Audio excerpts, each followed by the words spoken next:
नमो ब्रह्मादिभ्यो ब्रह्मविद्यासम्प्रदायकर्तृभ्यो वंशर्षिभ्यो महद्भ्यो नमो गुरुभ्यः। सर्वोपप्लवरहितप्रज्ञानघनप्रत्यगर्थो ब्रह्मैवाहमस्मि ब्रह्मैवाहमस्मि।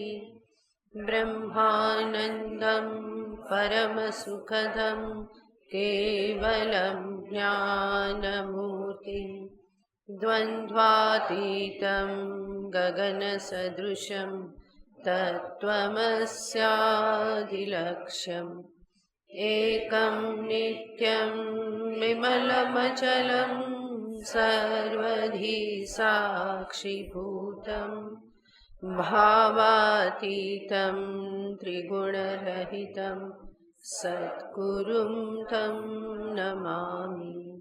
सदाशिवसमारम्भां शङ्कराचार्यमध्यमाम् अस्मदाचार्यपर्यन्तां वन्दे गुरुपरम्परां। श्रुतिस्मृतिपुराणानाम् आलयं करुणालयं नमामि भगवत्पादं शङ्करं लोकशङ्करं शङ्करं शङ्कराचार्यं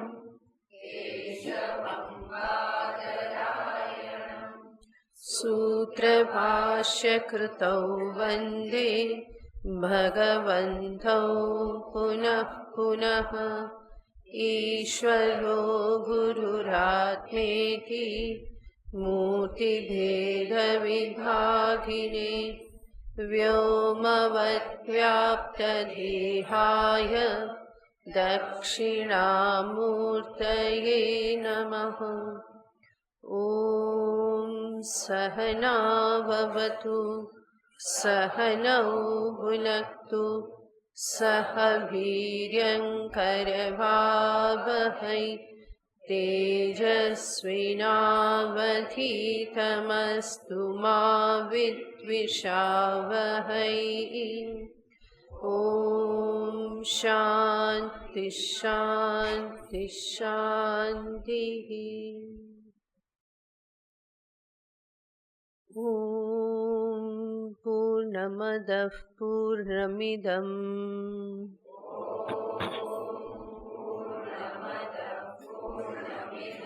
पूर्णात् पूर्णमुदच्यते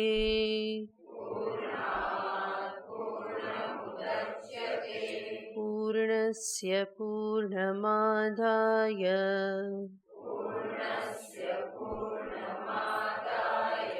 पूर्णमेवावशिष्यते।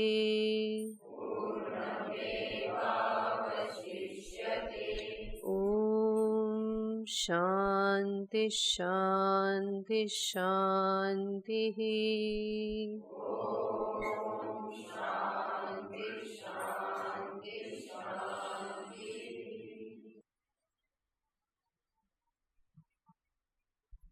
ॐ ईशावास्यमिदं सर्वं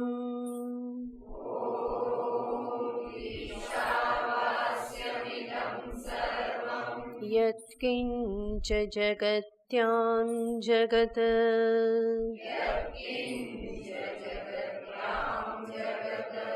तेन त्यक्तेन भुञ्जीथाः।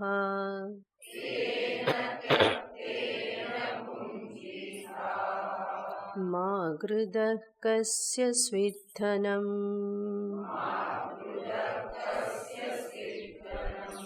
कुर्वन्नेवेह कर्माणि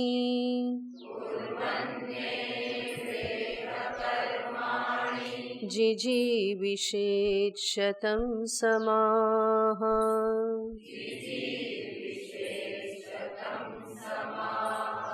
एवं त्वयि नान्यथेतोऽस्ति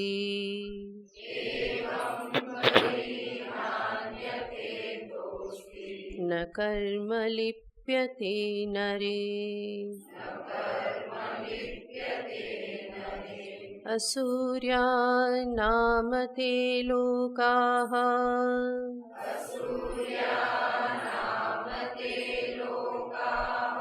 अन्धेन तमसावृताः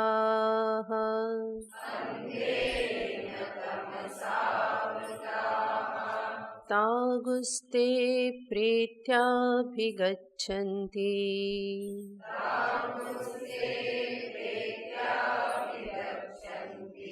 ये केचात्महनो जनाः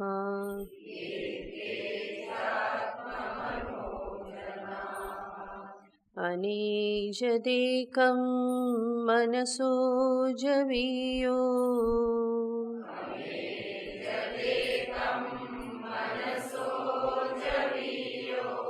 नैन देवा आप्नुवन् पूर्वमर्षत्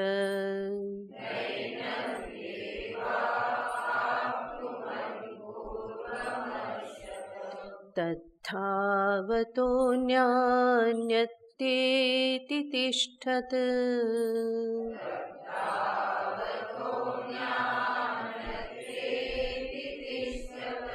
तस्मिन्नपो मातरिश्वा दधाति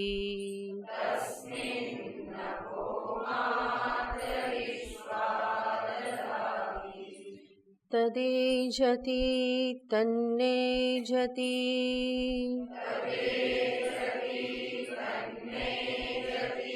तद्दूरे तद्वन्तिके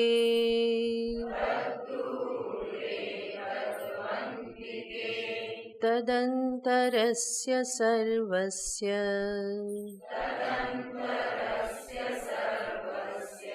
तदु सर्वस्यास्य बाह्यतः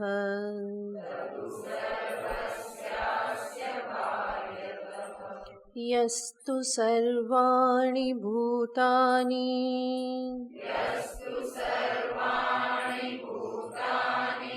आत्मन्येवानुपश्यति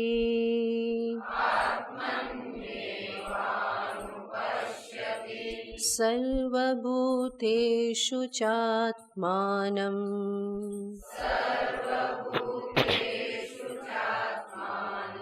ततो न विजुगुप्सते।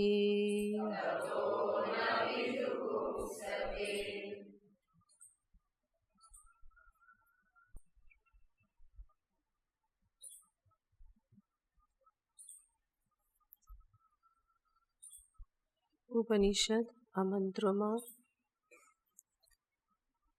આત્મજ્ઞાનનું સ્વરૂપ દર્શાવે છે, જે આત્મજ્ઞાનના સંદર્ભમાં આપણે અનેક વખત સાંભળીએ છીએ. આત્મજ્ઞાન થવું, આત્મસાક્ષાત્કાર થવો, આત્મદર્શન થવું, બ્રહ્મજ્ઞાન થવું, આવું બધું આપણે સાંભળીએ છીએ, જેને ઇંગ્લિશમાં રિયલાઇઝેશન કહેવામાં આવે, સેલ્ફ રિયલાઇઝેશન. આ છે શું?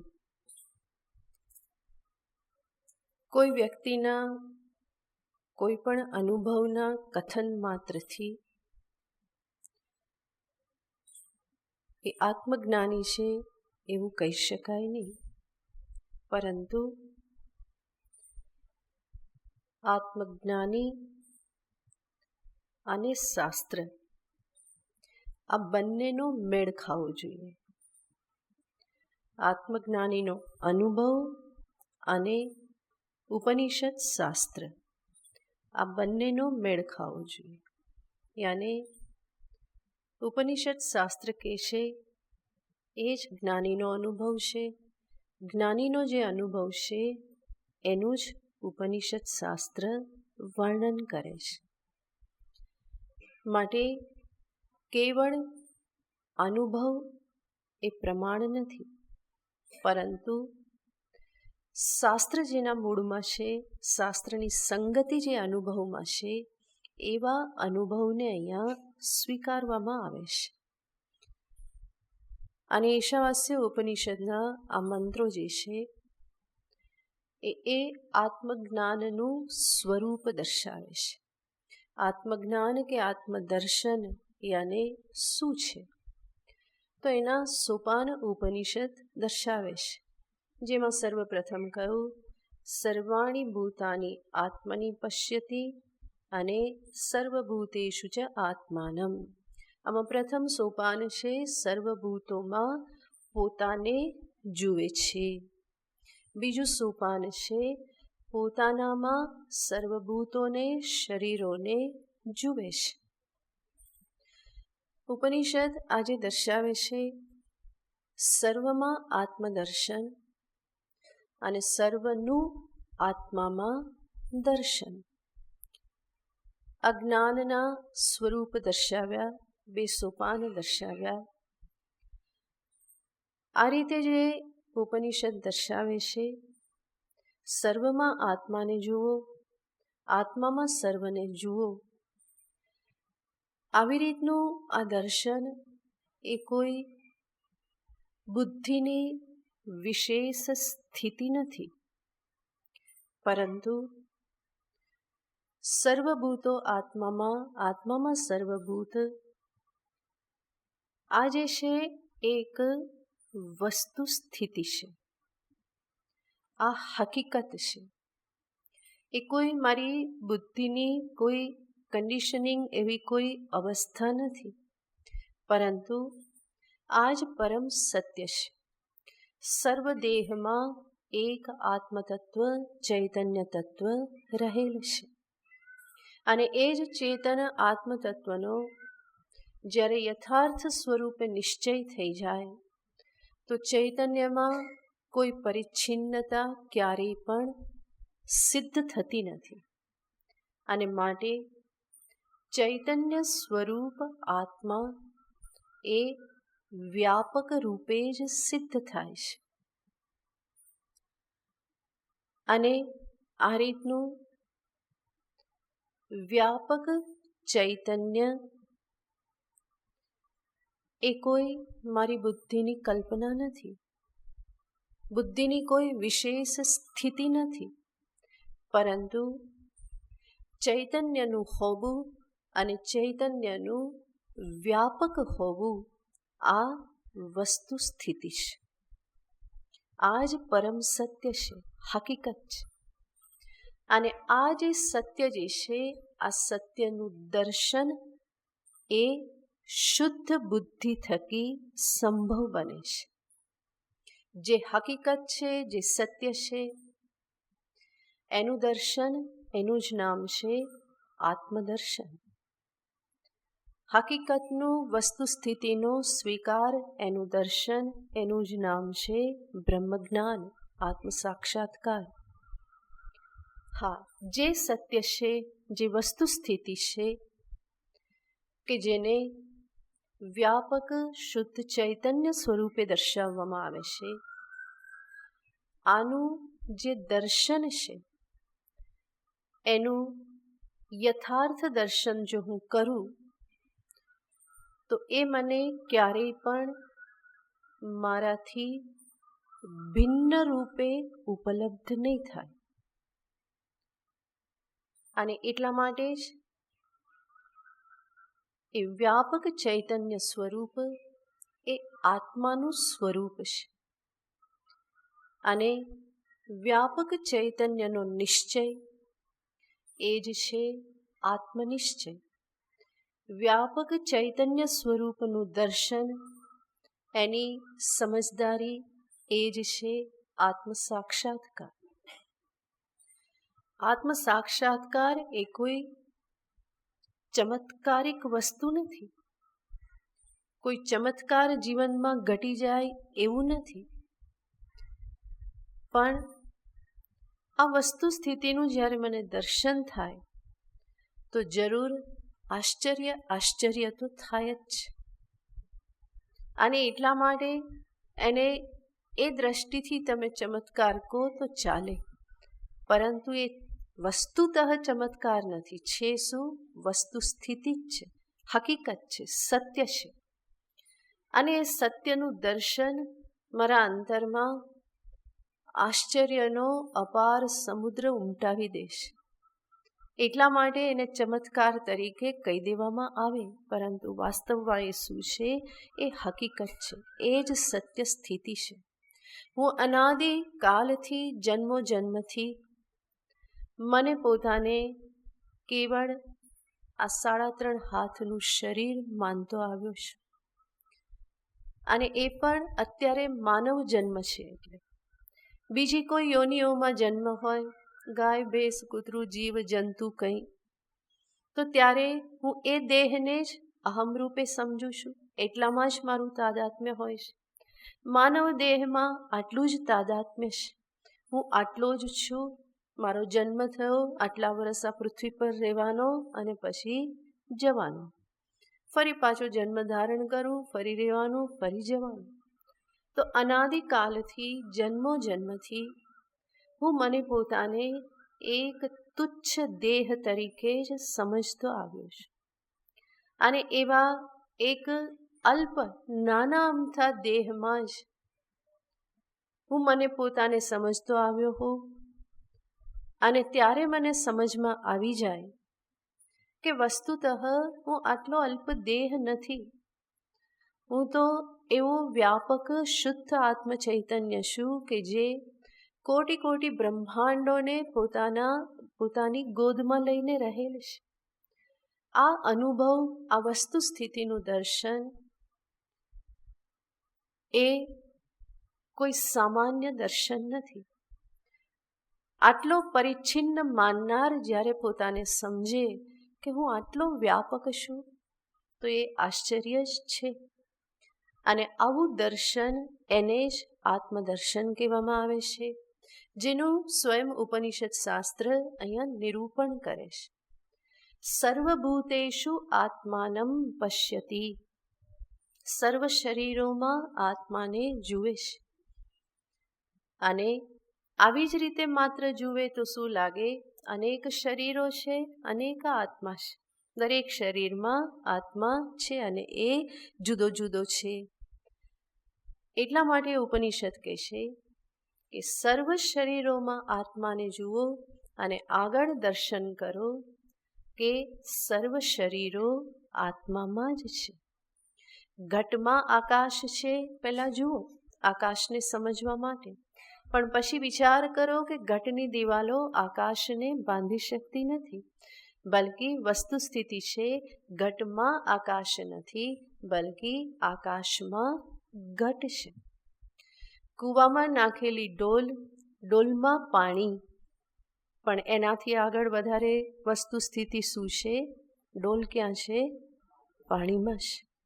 તો એવી જ રીતે સર્વ શરીરો આત્મામાં જ છે. અજ્ઞાનનું બીજું સોપાન છે.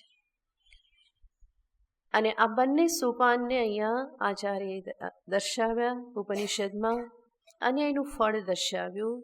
તતો ન વિજુગુપ્સતે. જેને આવું દર્શન થઈ જાય છે એ ક્યારેય કોઈનો તિરસ્કાર કરતો નથી, કોઈની ઘૃણા કરતો નથી, બલકી સર્વને માટે એના અંતરમાં સ્નેહ, પ્રેમ જ પ્રગટ થાય છે. કોઈના પણ માટે કોઈ ઘૃણા, કોઈ તિરસ્કાર, કોઈનું અપમાન, કોઈનો અનાદર આ અંતરમાં ક્યારેય પણ આવતું નથી. ભક્ત જ્યારે ભગવાનમય સૃષ્ટિ દેખે છે તો ત્યારે એના અંતરમાં પણ કોઈના માટે ઘૃણાભાવ, અનાદર કંઈ આવતું નથી.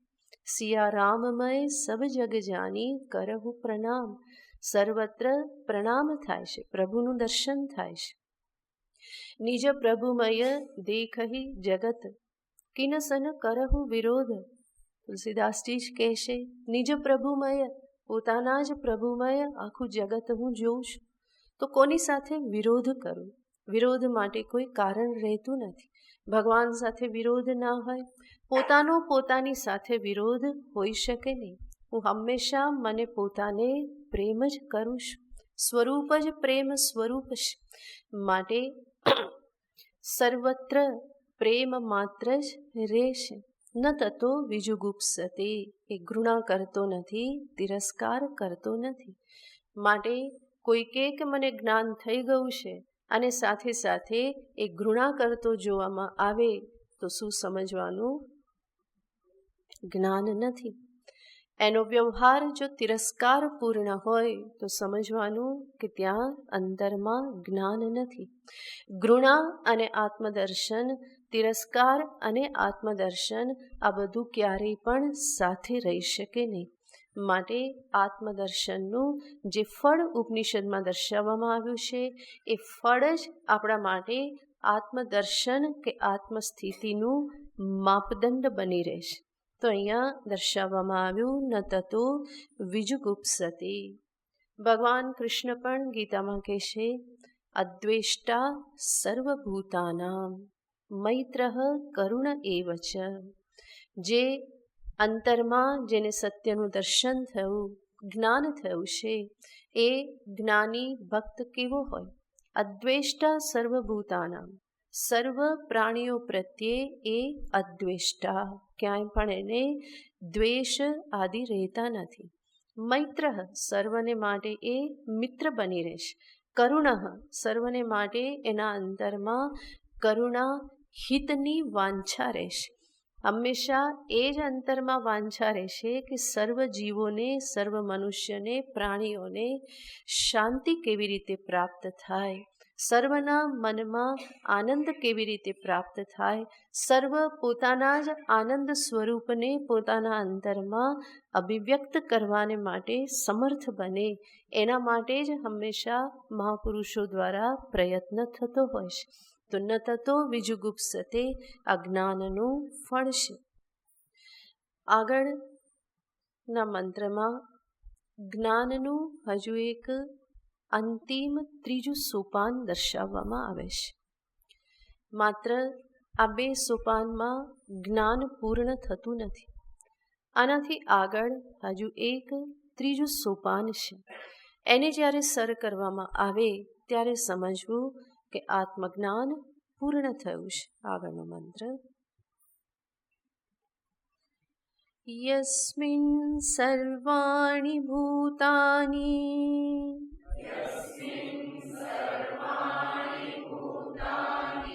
આત્મૈવાભૂદ્વિજાનતઃ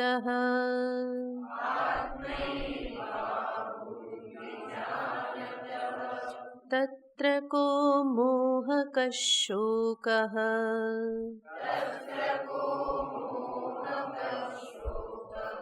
એકત્વમનુપશ્યતઃ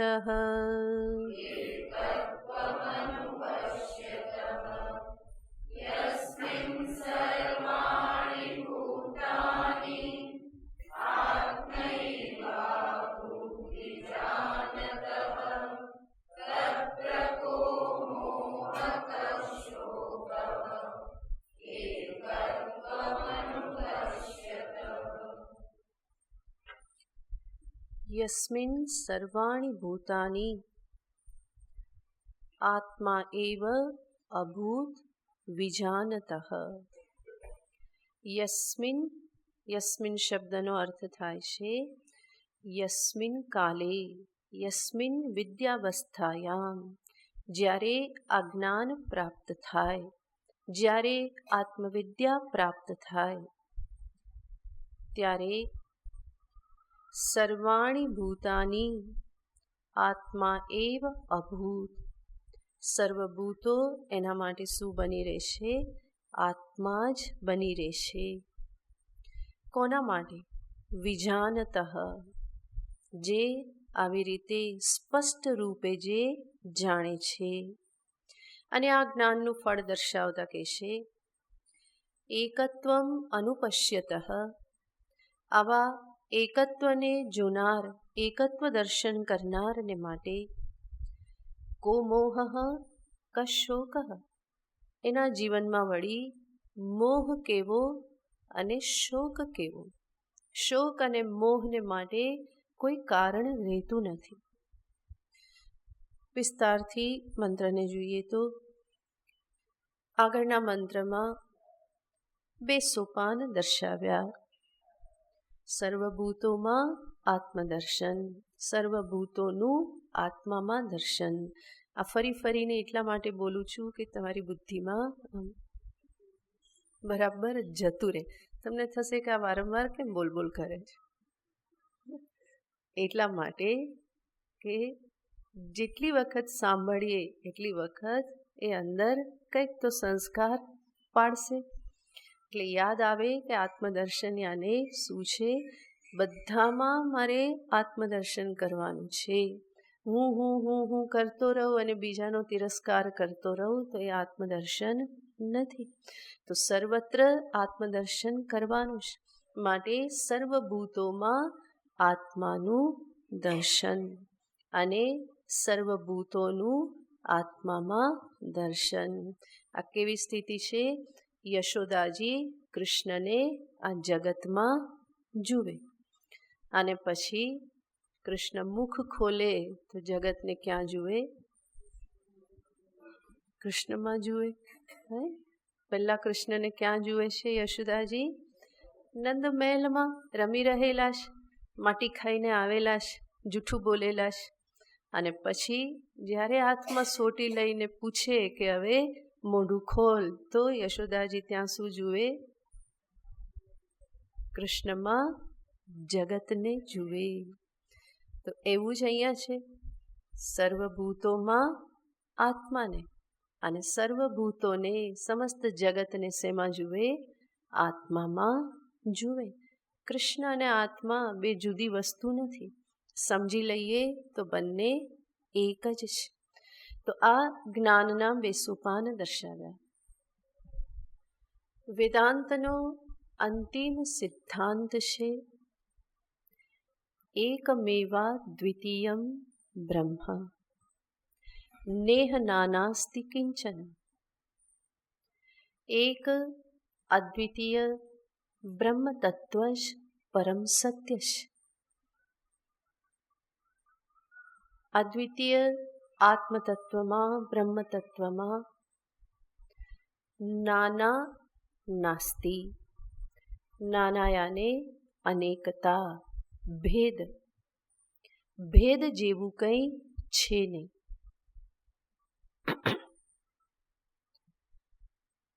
એનો અર્થ અદ્વિતીય આત્મનિશ્ચય એ અંતિમ સોપાન છે.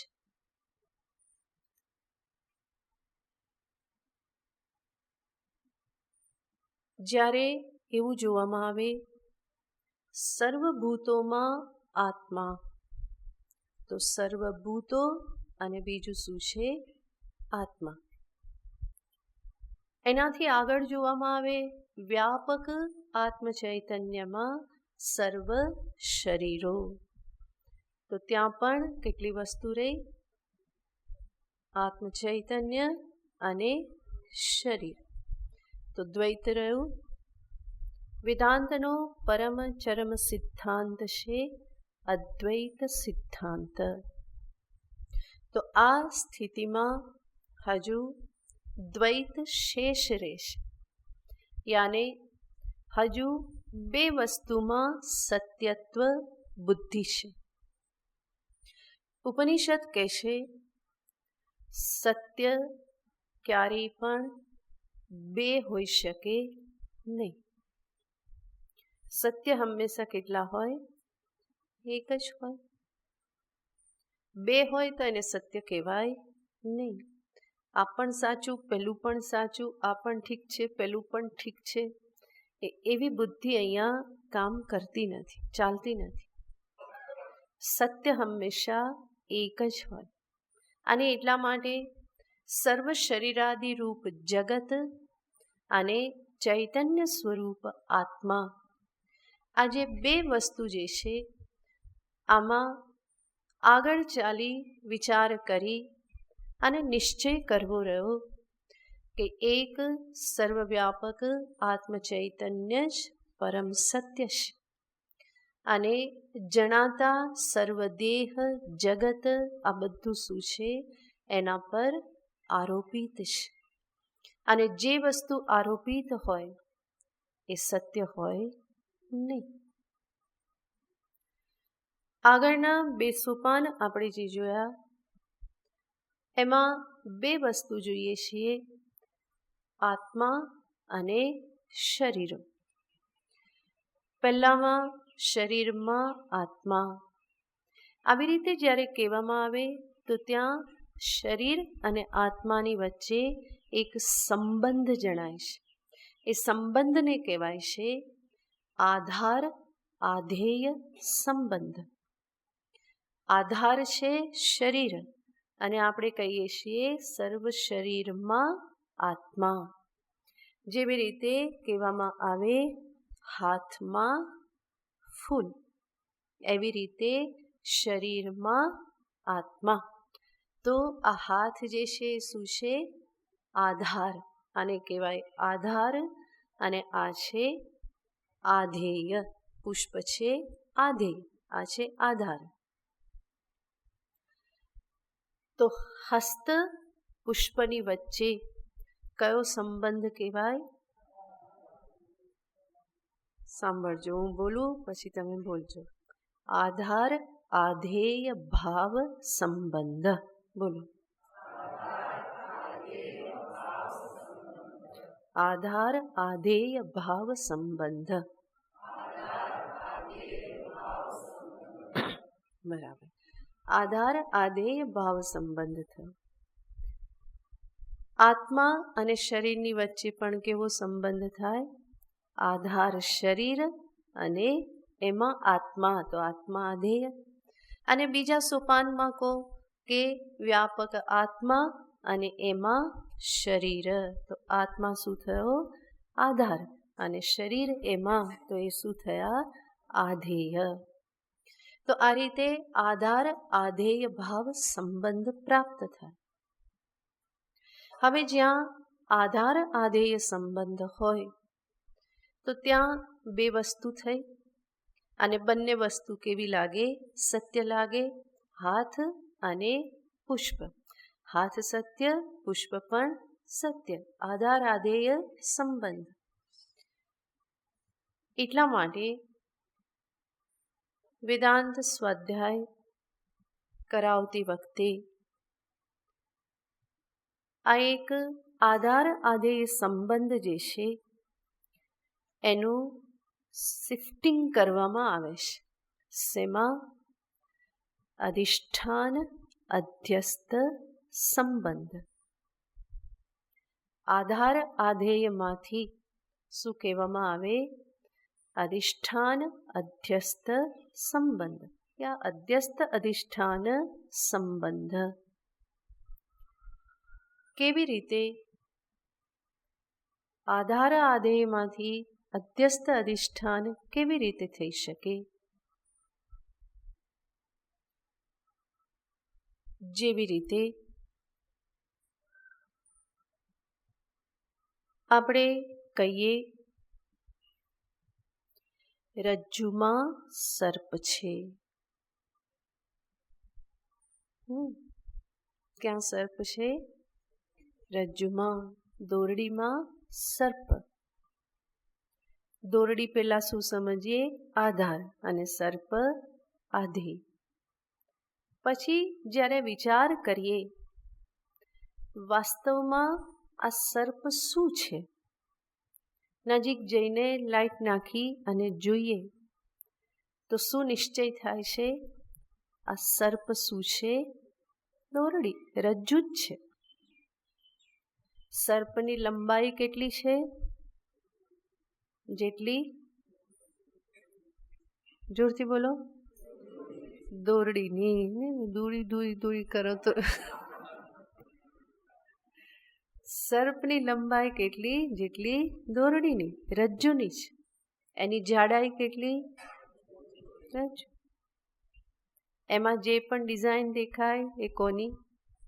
રજ્જુની. અને સર્પની 2 જીભ આમ લપલપ થતી દેખાય તો એ પણ શું છે? એ દોરડીના જ છેડા છે, દોરા છે. એનો અર્થ સર્પની જાડાઈ, લંબાઈ, એનો આકાર, એની ડિઝાઇન કે એની જીભ આદિ જે પણ છે એ બધું જ વાસ્તવમાં શું છે? રજ્જુ જ છે. માટે સર્પ રજ્જુથી જુદું અસ્તિત્વ ધરાવતો નથી. એ રજ્જુ રૂપ જ છે. એનો અર્થ ત્યાં આધાર રજ્જુ અને આધેય સર્પ એવી બે વસ્તુ નથી, બલકે સર્પની પ્રતીતિ થાય છે અને એ સર્પ પ્રતીતિનું સ્થાન યાને અધિષ્ઠાન કોણ છે? રજ્જુ છે. સર્પ જણાય માત્ર છે, વાસ્તવમાં છે નહીં. અને જ્યાં જણાવવા પૂરતું જ અસ્તિત્વ હોય એવી વસ્તુને કહેવાય કે એ અધ્યસ્ત છે, આરોપિત છે. જણાવવા પૂરતું જ અસ્તિત્વ, સર્પનું અસ્તિત્વ કેટલું છે?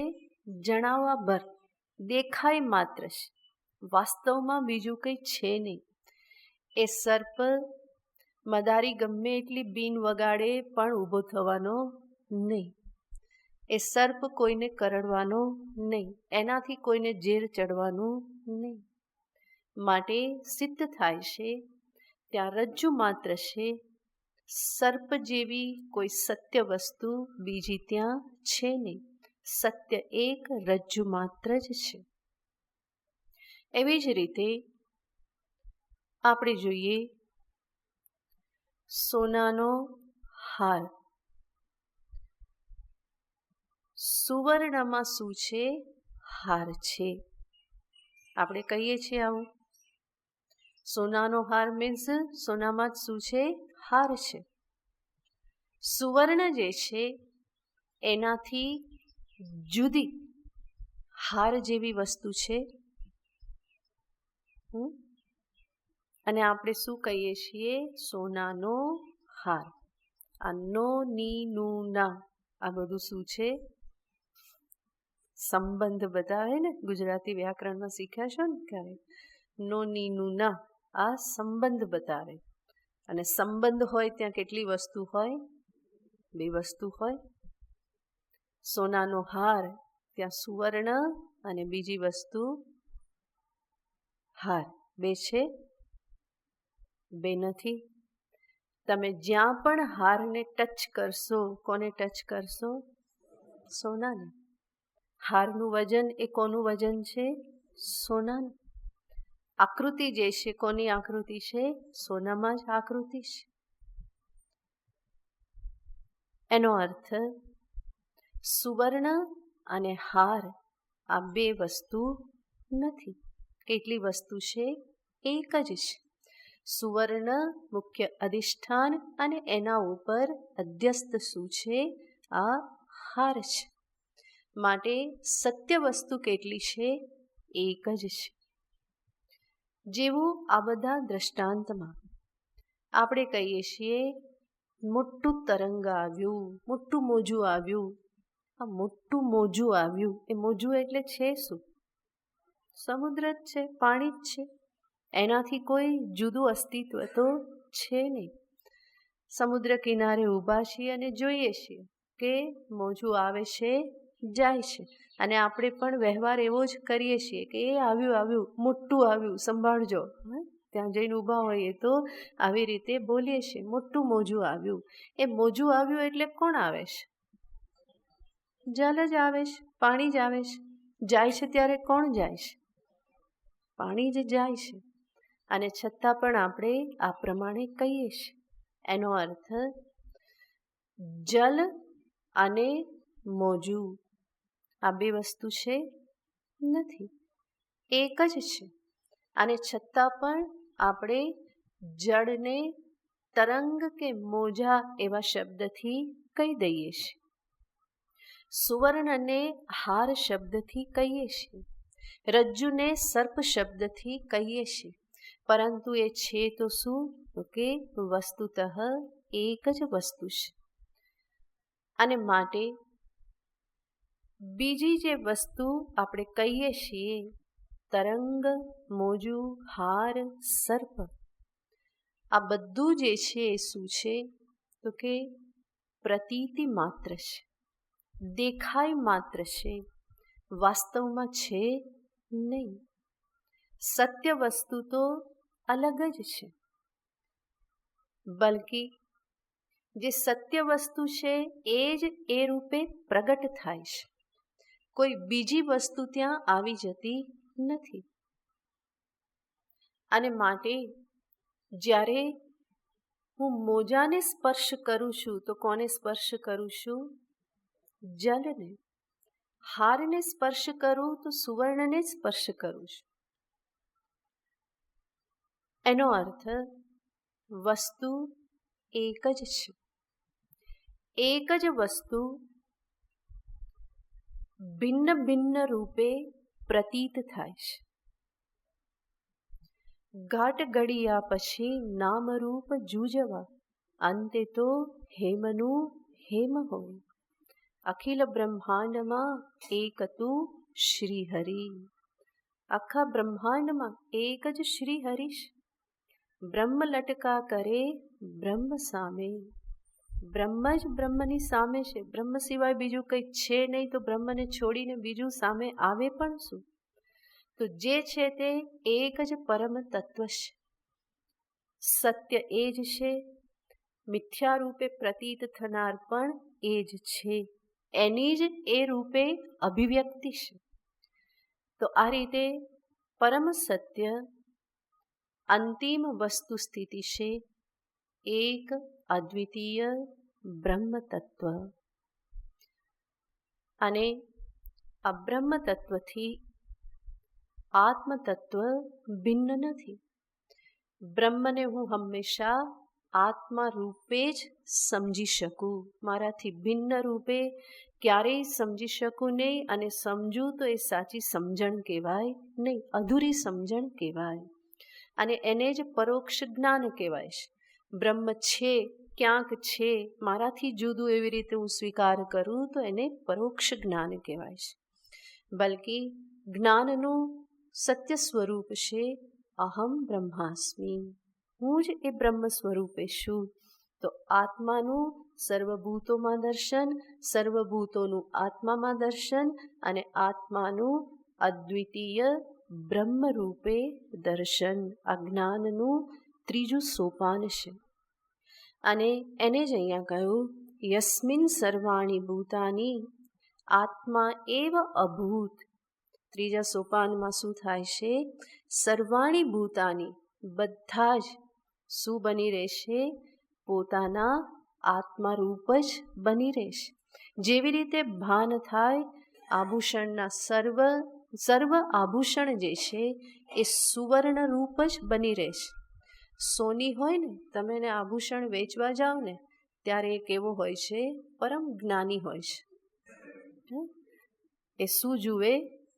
સોનું જ જુએ. તમે કહો કે અમે ઘડામણના આટલા બધા આપ્યા હતા, એ નહીં સાંભળે કે તમે એ જે આપ્યા હું તો કોને જોઉં? સોનું. મારી દ્રષ્ટિમાં તો સોનું જ છે. એ બધું તમને દેખાય. મારી દ્રષ્ટિ તો કેવી છે? શુદ્ધ દ્રષ્ટિ છે. હું સાચી વસ્તુ જ જોઉં. અને સાચી વસ્તુ શું છે? સોનું જ છે. આકાર પ્રકારને એ જોવાનો નથી. તો એના માટે એક સુવર્ણ માત્ર છે. એવી જ રીતે જ્યારે ભાન થાય, સત્યનું ભાન થાય, તો આ તત્વદર્શીને માટે પણ એક જ પરમ સત્ય શેષ રહી જાય છે. અને એ છે આત્મ ચૈતન્ય, બ્રહ્મ ચૈતન્ય. એને જ ઉપનિષદ કહેશે એકમેવા દ્વિતીયમ. બ્રહ્મ આત્મા એક જ અદ્વિતીય સ્વરૂપ છે. એક વસ્તુ ઘણી છે. સૂર્ય એક છે, ચંદ્ર એક છે, સમુદ્ર એક છે. પરંતુ આત્મતત્વ એવું એક નથી કે જે એકની સાથે પાછું બીજું ઘણું બધું હોય. એવું નહીં. પરંતુ એવું એક છે કે જેના પછી દ્વિતીય બીજું કંઈ છે જ નહીં. માટે એને કહેવામાં આવે છે અદ્વિતીય. એક આત્મ ચૈતન્યને છોડી બીજું કંઈ જ સત્ય છે નહીં. જે પણ અનેકતાની પ્રતીતિ થાય છે એ પ્રતીતિ માત્ર જ છે, એમાં વાસ્તવિકતા નથી. અને એને ઉપનિષદ કહેશે વાચારંભણમ વિકારો નામધેયમ મૃત્તિકેત્યેવ સત્યમ. જે કંઈ પણ વિકાર કાર્ય છે, અને કાર્ય એટલે સમસ્ત જગત, પંચમહાભૂતમાંથી ઉત્પન્ન થયેલ આ બધા શરીરો જે પણ છે એ બધું જ શું છે કે વાચારંભણમ. બધાનો પ્રારંભ ક્યાંથી થાય છે? વાણીથી જ પ્રારંભ થાય છે. કહેવા માત્ર પૂરતું જ છે, એમાં સત્યતા જેવું કંઈ છે નહીં. વાણીથી પ્રારંભ થાય છે, કેટલોક વ્યવહાર થાય છે, એટલું જ. પરમ સત્યતા એમાં છે નહીં. ઘણું બધું કેવલ વાણીથી જ શરૂ થાય છે. માટી માટી જ છે, અને માટી એક આકાર ધારણ કરે તો એને આપણે શું કહીએ છીએ? ઘડો. આ શું છે? ઘટ છે. ક્યાંથી આવ્યો? માટીમાંથી. શું થયું માટીમાં કે ઘડો આવી ગયો? શું થયું? આકાર કોનો છે? તો ઘડો ક્યાં છે?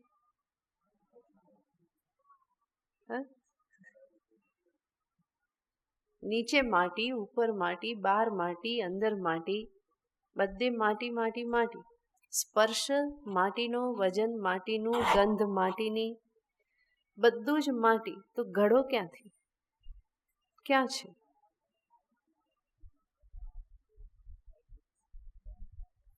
માટી જ છે. આપણે ભેગા મળીને નક્કી કર્યું કે માટી જ્યારે આવી રીતે દેખાય ત્યારે એને શું કહેવું? ઘટ આવું કેવું, બરાબર? એનું નામ પાડ્યું.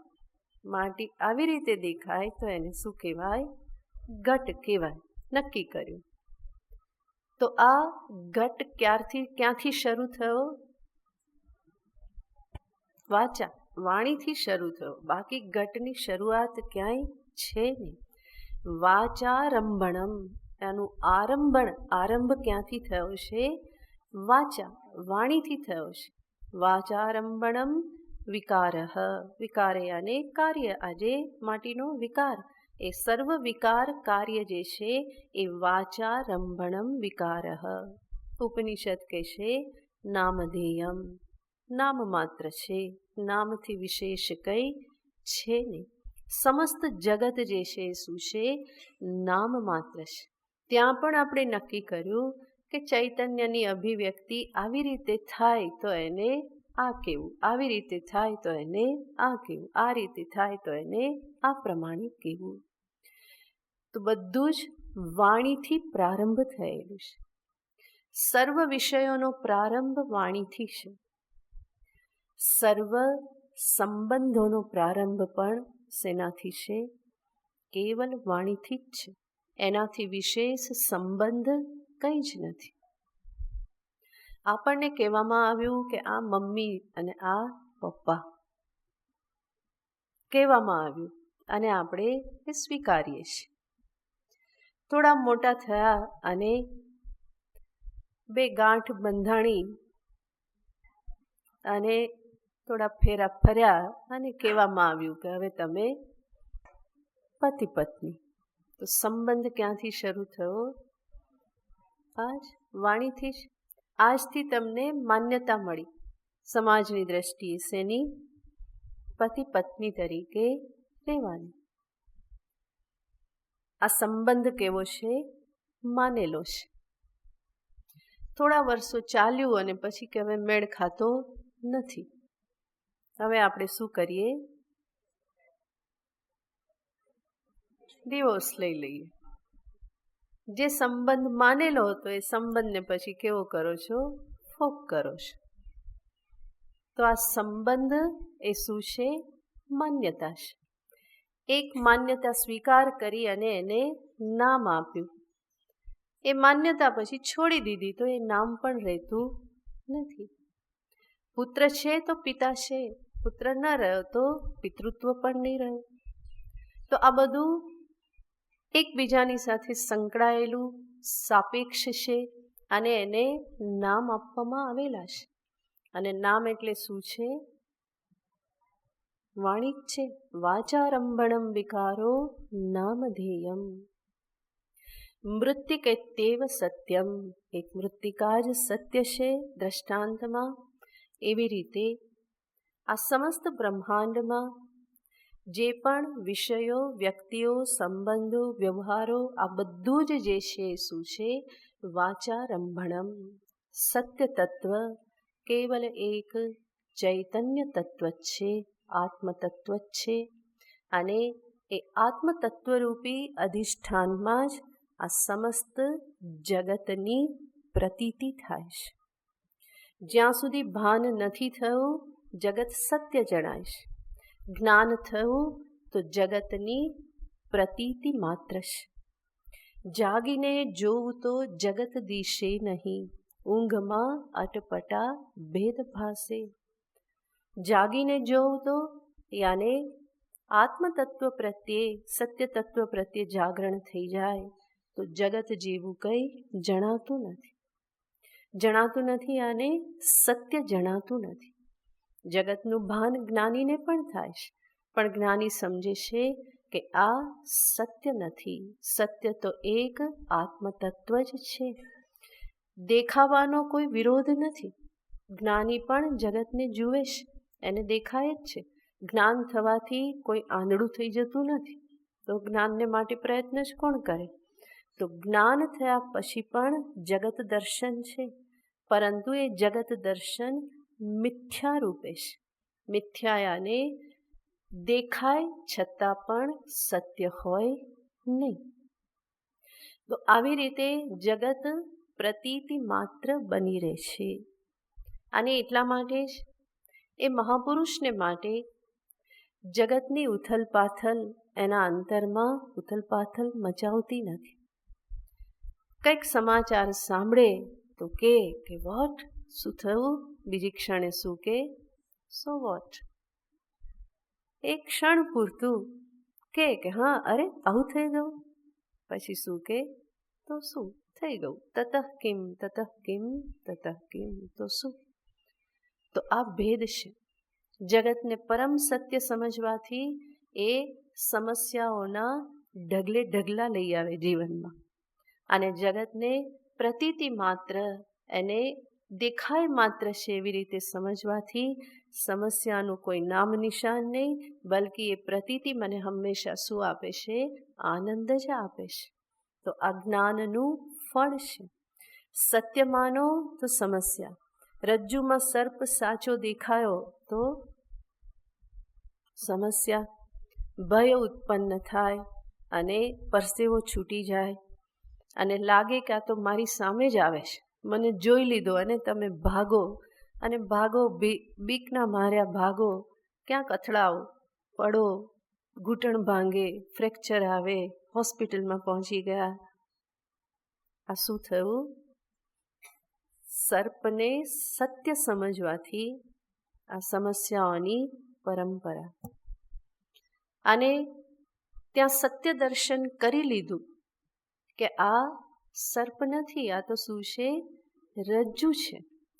અને રજ્જુ નિશ્ચય થયા પછી પણ સંભવ છે કે એ ઝાંખા અજવાળામાં રજ્જુ પછી પણ સર્પ જેવી જ દેખાય, પણ છતાં પણ એ સમસ્યા નહીં કરે, બલ્કિ વિચાર શું આવશે?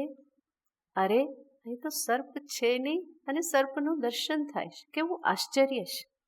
તો એ આનંદ આપે છે. ન હોય અને દેખાય તો એ શું આપે છે?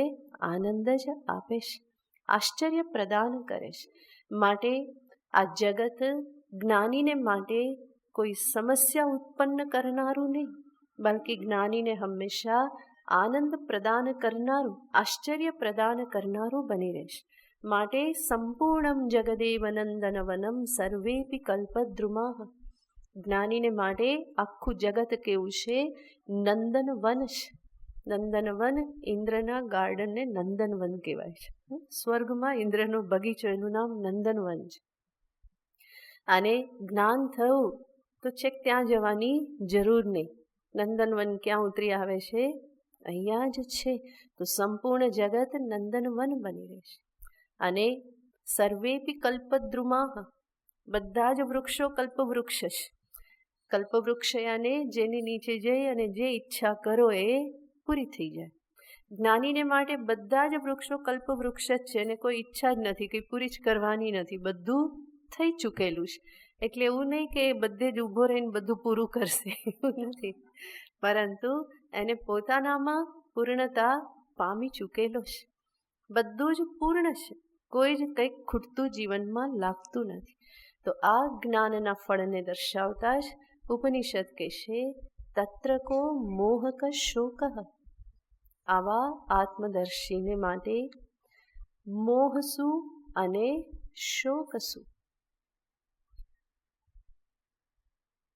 શોક અને મોહને માટે કોઈ કારણ રહેતું નથી.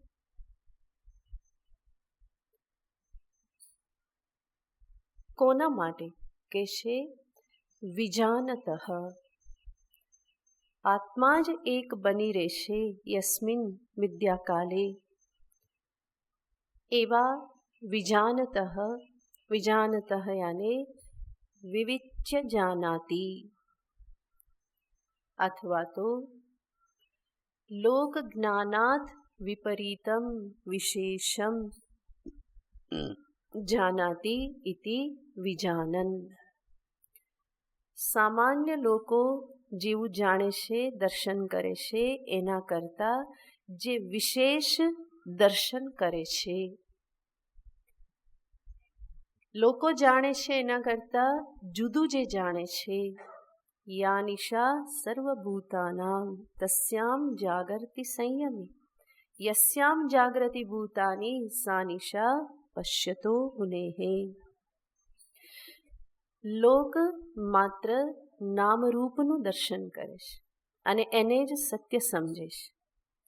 જ્યારે આ મહાપુરુષ નામરૂપની પાછળ રહેલ અધિષ્ઠાન તત્વ સચ્ચિત આનંદનું દર્શન કરે છે. આધાર આધેય નહીં, પરંતુ શું જુએ છે? અધ્યસ્ત અધિષ્ઠાન રૂપે જુએ છે. અધ્યસ્ત અધિષ્ઠાન સંબંધ જ્યારે જુએ તો એમાં એક જ વસ્તુ સત્ય હોય છે, બીજી અધ્યસ્ત યાને મિથ્યા હોય છે. તો વિજાનતઃ યાને જે બહુ સ્પષ્ટ રૂપે જાણે છે એવી વ્યક્તિને માટે. વિજાનતઃ ષષ્ઠી વિભક્તિ છે.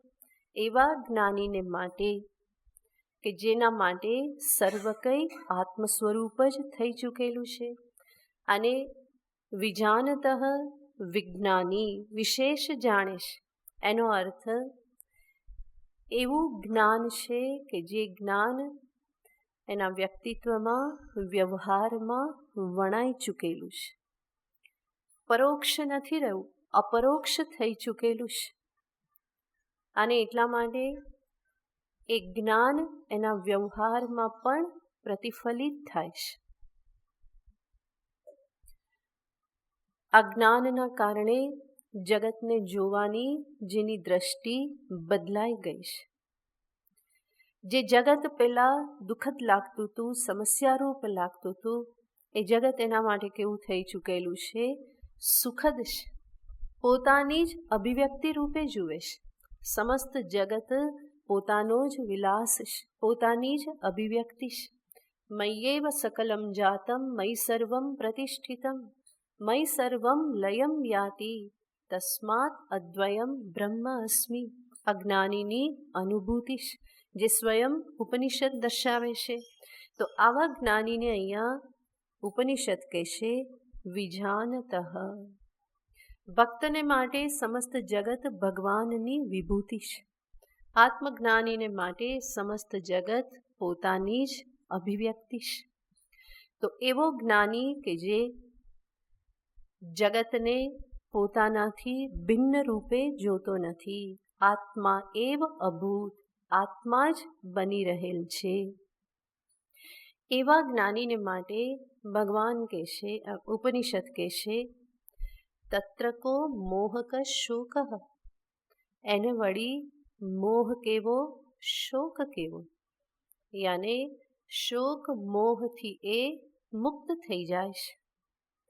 સામાન્ય મનુષ્યની સ્થિતિને વર્ણવતા કહેવામાં આવે છે, શોકસ્થાન સહસ્રાણી ભયસ્થાન શતાની ચ દિને દિને આવિશંતિ મૂઢાહા. જે મૂઢ જે છે એના માટે આ જગતમાં શોક માટેના હજારો કારણો હોય છે. ભય માટેના પણ હજારો સેંકડો કારણો હોય છે. કેટલાક લોકો એવા હોય ને કે આવું જ કંઈક શોધી કાઢે.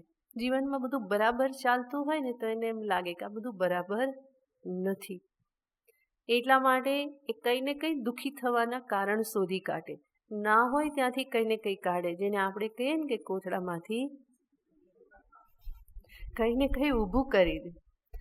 તો શોક અને મોહ, ભય આ બધા માટે એને હજારો નિમિત્તો બધી બાજુથી મળી રહે. ને કંઈ ન વિચારવા જેવી વાતમાંથી પણ એ શું કાઢી નાખે, શોક માટેનું કારણ શોધી જ લે. અને મારી સામે જોયું નહીં, જોયું તો તીરછી નજરે જોયું. લો હવે એમાં પણ તકલીફ. પહેલાં પણ કહ્યું હતું કે સ્વામી દયાનંદજી કહેતા કે લોકો આવી રીતે બધા કંઈ ને કંઈ કારણો શોધી કાઢે અને પછી વિચાર કરે કે મારી સામે જોયું નહીં, જોયું તો આવી રીતે જોયું, મોઢું બગાડ્યું. સ્વામીજી કે હકીકતમાં પેલાને છીક આવતી રહી ગઈ હોય. છીક આવે ત્યારે મોઢું કેવું થાય ને, પણ જો વિચારે નહીં તો સામેની વ્યક્તિને શું લાગે, મારી સામે મોઢું બગાડ્યું, આંખો ઝીણી કરી, આમ કર્યું, પણ પેલો વિચારો ખરે શું, છીક આવતી હતી. તો આવી રીતે નાની નાની બાબતોમાં પણ કંઈ ને કંઈ આવું શોધી અને દુઃખી થયા કરે. કોણ? મૂઢાહા. દિને દિને આવિશંતિ, રોજ રોજ 1000 વાર દુઃખી થાય છે. જ્યારે જ્ઞાનીને માટે ઉપનિષદ કહેશે એને વળી મોહ કેવો, શોક કેવો. આક્ષેપાર્થે કહેશે કહ મોહ ક શોક, એને મોહ શું અને શોક શું.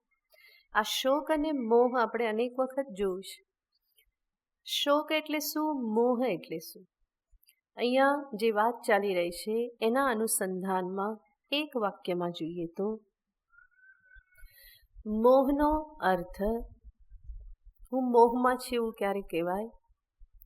જો હું એવું વિચારું કે હું આવતીકાલે સુખી થઈશ. આ શું છે? મોહ છે. કેટલું સીધું સાદું. હું આવતીકાલે સુખી થઈશ, આ છે મોહ. કારણ કે હકીકત એ છે, વેદાંત કહેશે કે તું આજે જ સુખી છે અને તું શું વિચારે છે, આવતીકાલે સુખી થઈશ.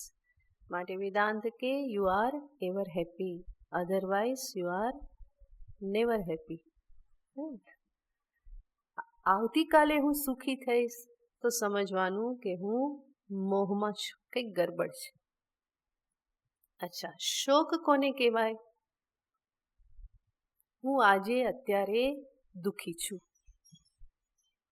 આ શું છે? શોક. હું આજે દુઃખી છું, આ શોક. હું આવતીકાલે સુખી થઈશ, આ શું છે? મોહ છે. આટલું જ છે. તમે વિચાર કરજો કે ક્યાં છીએ. બરાબર, વિશેષ પછી જોઈશું. ઓમ પૂર્ણમદ પૂર્ણમિદં પૂર્ણાત પૂર્ણમુદચ્યતે પૂર્ણસ્ય પૂર્ણમાદાય પૂર્ણમેવાવશિષ્યતે. ઓમ શાંતિ શાંતિ શાંતિ. હરિ ઓમ શ્રી ગુરુભ્યો નમઃ. હરિ ઓમ.